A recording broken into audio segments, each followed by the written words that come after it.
What up, y'all? DC Fago guy. Pug Ugly is upon us. Everybody's soaking it in, taking it in. There's conversations being had everywhere about it. One of those conversations was with the homie Roan Bone off of Beneath the Dirt. And our conversation, we were talking about production, and in there, I, had mentioned that track 2 and 3, Abracadabra and Pug Ugly, they give me vibes that makes me think that those songs are produced by Mikey Clark. Of course, we've seen some of the artwork. Fago Lovers posted it up.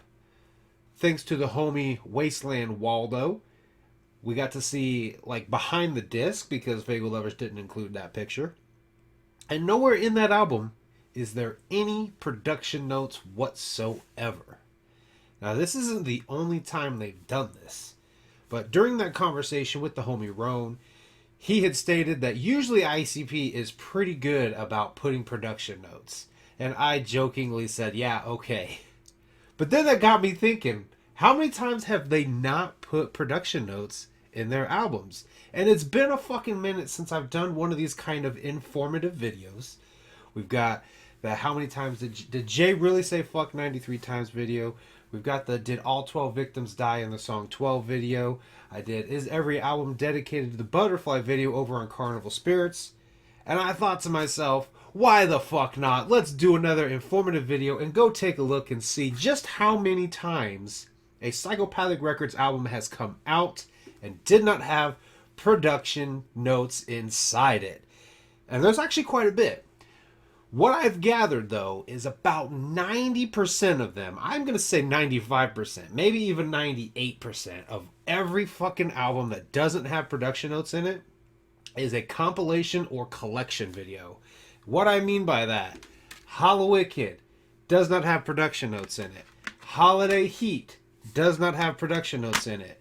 The Chronic Collection, which kind of feels like just a throwaway album if I'm being honest, this came out in 2011, like right before Cryptic Collection 4 came out. This feels very like throwaway to me. I apologize. This came out in 2012, but still, this feels like kind of like a throwaway collection CD.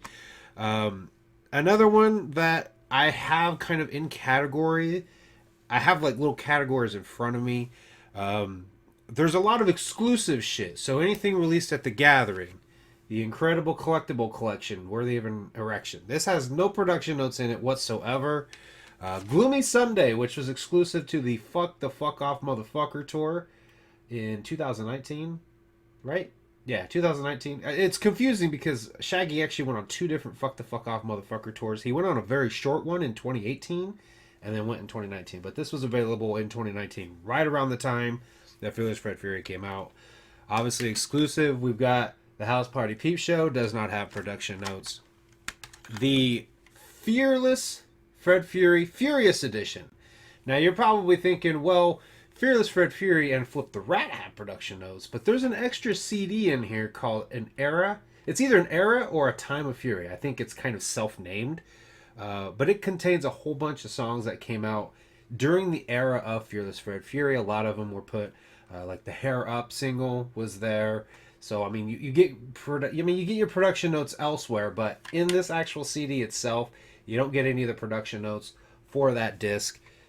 With some of these albums, they've been like compiled and put into a collection, and technically you can find some of the production notes elsewhere, but kind of the whole point is there are songs that exist, we have no idea who produced them.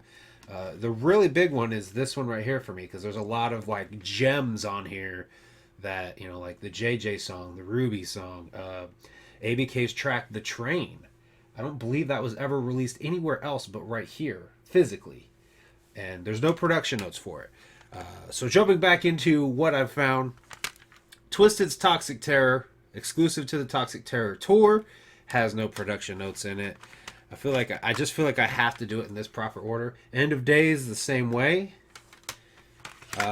Blaze Ya Dead Homies Gang Rags extended cuts. This was available, I think it was the Gang Rags tour, maybe. It was in 2011, like early 2011. He went on tour, and there was actually two versions of this release because his hype man J10, I think his name was, he was the one that called the cops on Twisted and Blaze and got that notorious TMZ picture of them, You know, so they re-released it with the tracks that he was on taken off. So that don't have production notes in it. Obviously, a more recent one, Yum Yum's Lore. This one right here kind of has a little bit of controversy, I should say. The homie One Man Crew produced the track Bewitched.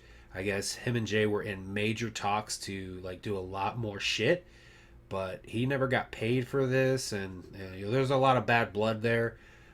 He's shared a lot with me privately. He's given me full permission to make a video about it, but I don't really know that I want to be the one to kind of expose that, because like my whole goal is to try to be more positive. So I don't know if any other channel is eventually going to come out about that story, but you know, some fucked up shit happened with One Man Crew that really kind of sucks, and you know, he doesn't even have credit for that now. Most people know it though, because Faygo Lovers had put out a post about it, you know, when this album did pretty well. Like they made an article about One Man Crew, so he's credited in other ways and other means. But like when like in 20, 30 fucking years, when juggalos are starting to tell their juggalo grandkids or whatever about Yum Yum, you know, there's really no proof that he produced on this album. And you know, again, staleness. He didn't even get fucking paid for it. And I know people are probably like, yo, but he got to work with the legendary ICP. I get it. That's a huge fucking thing, but also, you know, at some point, you'd like to get paid for your work. Like, I think it would be really cool to go work at fucking, you know, go work at Lucasfilm would be really fucking cool, but at some point, I would want to get fucking paid for it, right?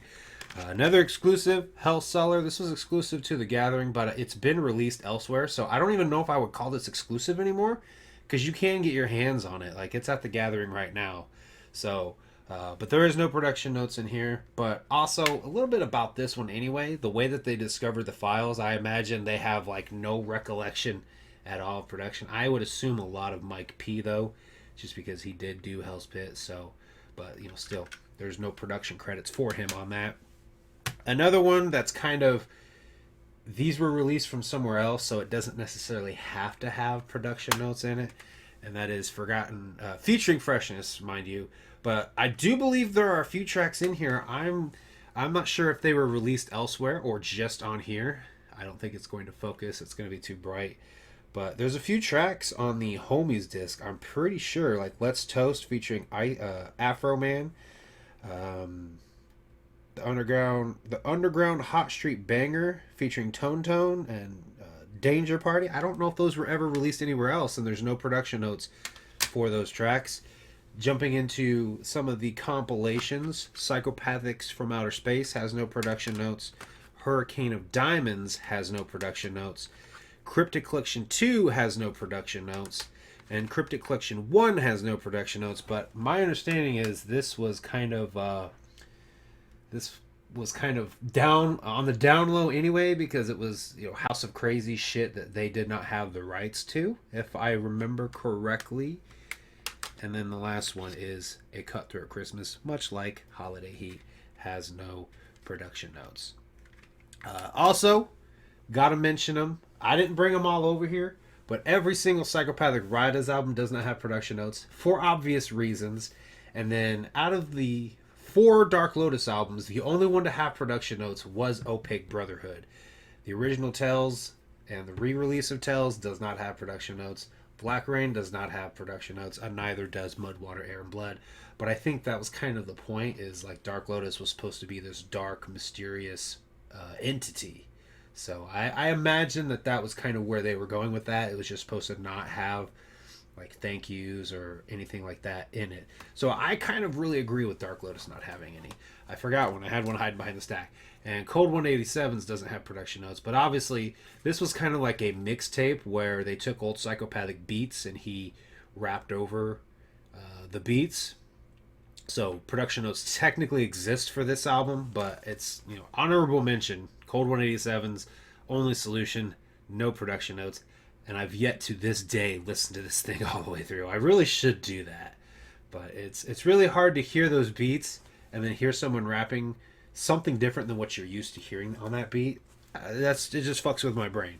But there you guys go. Those are all the Psychopathic albums that have no production notes in them, and obviously Pug Ugly can be included in this now. I don't have my copy just yet, as the gathering is still going on at this time. It's wrapping up. It's on its last day now. But if there is an album I missed and you know I missed it, drop that down below. If there's information I provided about some of these releases that was incorrect, always correct me. I want to be corrected with shit and make sure I put out proper and correct information. But I thank you guys for watching. I hope you enjoyed this little informative video about all the psychopathic albums with no production notes inside them. I imagine you can go online and find a lot of those notes now. But again, still, to not have them physically in the CDs kind of adds that confirmation from the artist of, yes, this was the producer that produced this beat. But hope you guys enjoyed it. Thank you guys for watching. I'll see you guys next time.